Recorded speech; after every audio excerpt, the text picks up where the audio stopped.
When the Threxian dreadnought docked at orbital station Lysara, everyone was ordered to their assigned zones. I was a maintenance tech, level 2, unarmed, underpaid, and almost invisible. That's how I liked it. No one looks twice at the guy with a mop and a rag. Until that day. I was scrubbing the lower hangar bay when the Threxian delegation arrived. Towering reptilian humanoids with silver-blue skin and slit-pupil eyes that gleamed like molten metal. They were warriors, known for ending wars with a single command, and for despising humans. We had been in an uneasy truce for 6 months. A fragile peace built on trade, politics, and very, very careful etiquette. One wrong move could collapse the whole thing. So naturally I was the idiot who made that wrong move. It started when I noticed a suit of armor propped against a crate in the corner of the hangar. Tall, elegant, and clearly alien. It shimmered with nanite filaments, dull from dust and travel grime. I figured it belonged to one of the Threxians. The thing looked like it hadn't been cleaned in a century. And here's the thing about working maintenance on a station that houses multiple species. You get used to cleaning weird stuff. Slime trails, biofibers, liquid nitrogen residue, you name it. So, seeing armor. Just another day. I grabbed my solvent cloth and started wiping. The armor was warm. Almost alive under my gloves. The nanite filaments pulsed faintly, as if reacting to my touch. I frowned and kept polishing, thinking maybe it had a built-in energy field that hadn't shut down. That's when I heard the voice. "You should not be touching that." Froze. Her voice was low, melodic, but carried a warning that made the air feel heavier. I turned around slowly. She stood there, taller than me by a head, her skin glinting silver under the hangar lights. Her hair, if you could call it that, was a cascade of thin, metallic strands that moved slightly, as if sensing the air currents. Her eyes, slit like a cat's but bright as molten mercury, locked onto mine. I stammered. I'm sorry, ma'am. I was just, cleaning." "That is not yours to clean," she said. Her gaze dropped to the armor, then back to me. Something unreadable flickered in her expression. "Do you know what you've done?" "I was just trying to help," I muttered, heat rising in my face. "Didn't mean any harm." She took a step closer and I swear I felt the temperature drop. "You touched it with your bare hands." "No. I mean I wore gloves." I held them up, trembling slightly. The alien woman studied them, then the armor again. For a moment she said nothing. Then very softly she whispered, "Do you know what that means, human?" Her voice wasn't angry now. It was something else. Almost afraid. I don't," I admitted. "Should I?" She tilted her head slightly. "You have invoked the binding of Clethra. That meant nothing to me, of course. Is that bad?" "It is a bond older than your species' first breath," she said, her eyes narrowing. "It cannot be undone." Before I could respond, she pressed her palm to her chest and said something in her language. A series of clicks and tones that made the air shimmer faintly. A circle of light appeared on the armor I'd just cleaned, glowing like a heartbeat. "Great," I muttered. "What does that do?" Her gaze met mine again. "It binds your essence to mine." The middle, the weight of the bond. They took me to an isolation room within the hour. A dozen Threxians and 3 human diplomats surrounded me, all talking at once, trying to interpret what had happened. The alien woman, whose name I later learned was Commander Vela of House Threx, stood silently by the door. Her armor now gleamed with a faint inner light, fully activated. Ambassador Kellen, a balding human with sweat stains under his arms, leaned toward me. "Do you realize what you've done, son? You may have just married a Threxian warlord." "Married?" I squeaked. No, I just wiped her armor. Vela's eyes flashed. The armor of Clethra is not mere equipment, she said. It is sacred. It contains the life code of the warrior who wears it. To clean it with your own hands, unbidden, is to merge your spirit with theirs. Oh, I'm what, her assistant now? Her gaze darkened. No, you are my bonded. That word hit the room like a dropped bomb. The Threxians began murmuring in their tongue. The humans looked horrified. Kellen pinched the bridge of his nose. This could be catastrophic. Why? I demanded. Vela spoke before he could. Because a bonded cannot be harmed without harming the bonded partner in return. My life is now tethered to yours. If you die, I die. That shut everyone up. She continued. The binding also compels me to protect you. If anyone threatens you, my instincts will respond. Violently. Then maybe just unbind it, I said quickly. Undo whatever I did. She shook her head slowly.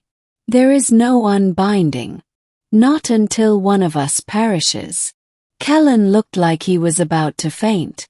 We can't risk war over this. The Threxians will see it as a human insult.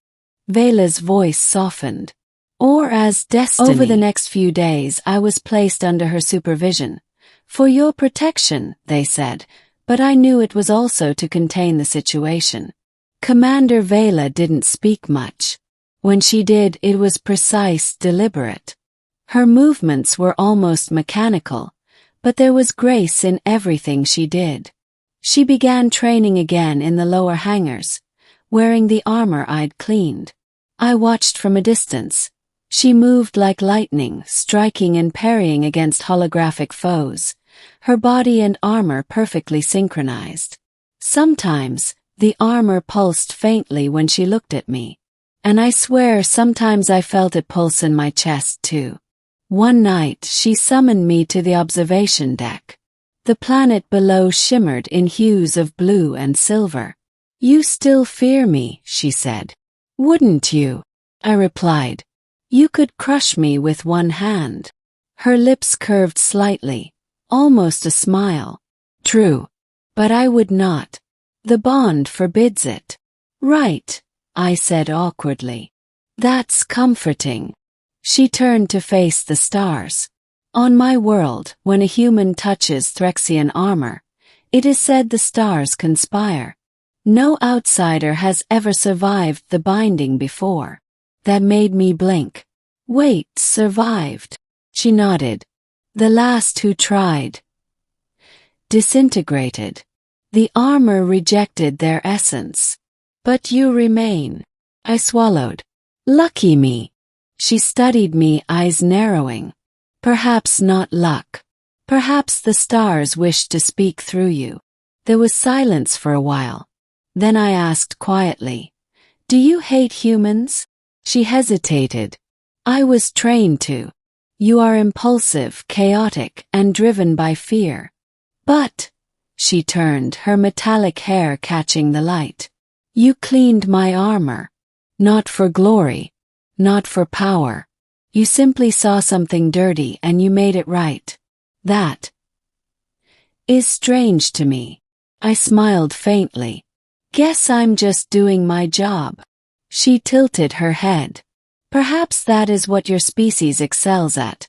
Doing the small things that change everything. The conflict a test of the bond. A week later the station was attacked. It came without warning. Raiders from the outer belt. Scavengers who'd managed to hijack a destroyer. Explosions rocked the docking ring. The alarms blared. In the chaos, the Threxian delegation was targeted. Someone wanted to sabotage the peace. I was in the maintenance corridor when it happened. A blast threw me against the wall. My ears rang. Smoke filled the air. Then I saw Vela, surrounded by armored raiders. She fought like a storm, blades flashing, armor singing with energy. But there were too many. One of the raiders fired a plasma bolt straight at her chest. I didn't think, I just ran. I tackled her, pushing her out of the way. The bolt hit me instead. I remember the heat, the pain, and then nothing. When I opened my eyes, everything was dark. I heard distant shouting, then felt warmth around me. Vela was kneeling, holding me in her arms. But something was different. Her armor was cracked, energy leaking from the seams. "You fool," she whispered. "You took the hit meant for me." I tried to speak, but my throat burned. "Didn't want you to die." Her expression was unreadable. Then, softly, she touched the glowing sigil on her armor, the same one that had appeared when I first cleaned it. "Then we will not die," she said. Light flared, engulfing us both. I felt energy surging through my body, knitting tissue, repairing burned flesh. When the light faded, I was breathing again, alive. Vela looked weaker, kneeling beside me. The cracks in her armor sealed slowly. "You gave me your life force," I asked, astonished. "The bond shares all," she murmured. "Pain, strength, even life." I realized then that she'd risked her own existence to keep me alive. The ending, the meaning of the bond. After the attack, the raiders were defeated, but the station was scarred. The Threxians saw what had happened, how their commander had risked everything for a human, and it changed something between our species. The peace talks resumed. But this time, both sides spoke not just of treaties and trade, but of shared destiny. The binding of Clethra became a symbol of cooperation, not shame. Vela and I were summoned before the Joint Council. They asked what we intended to do next. She answered before I could. "I will remain as protector of this human, until the stars themselves fade." The council murmured, shocked. I looked at her, confused. "You don't have to." "I do," she said quietly. "Not because of the bond. Because of choice." Later, as we stood by the viewport, watching the stars drift past, she turned to me. "When I asked you if you knew what cleaning my armor meant," she said, her voice softer now, "I was afraid you had doomed us both. But now I see what it truly meant." "What's that?" I asked. Her metallic hair caught the starlight as she leaned closer. "It meant hope," smiled. "Guess that's not a bad thing to be guilty of." Her lips curved again, this time into a real smile. "No, human. It is not." We stood in silence for a long time, watching the stars burn, bound not by accident anymore, but by choice.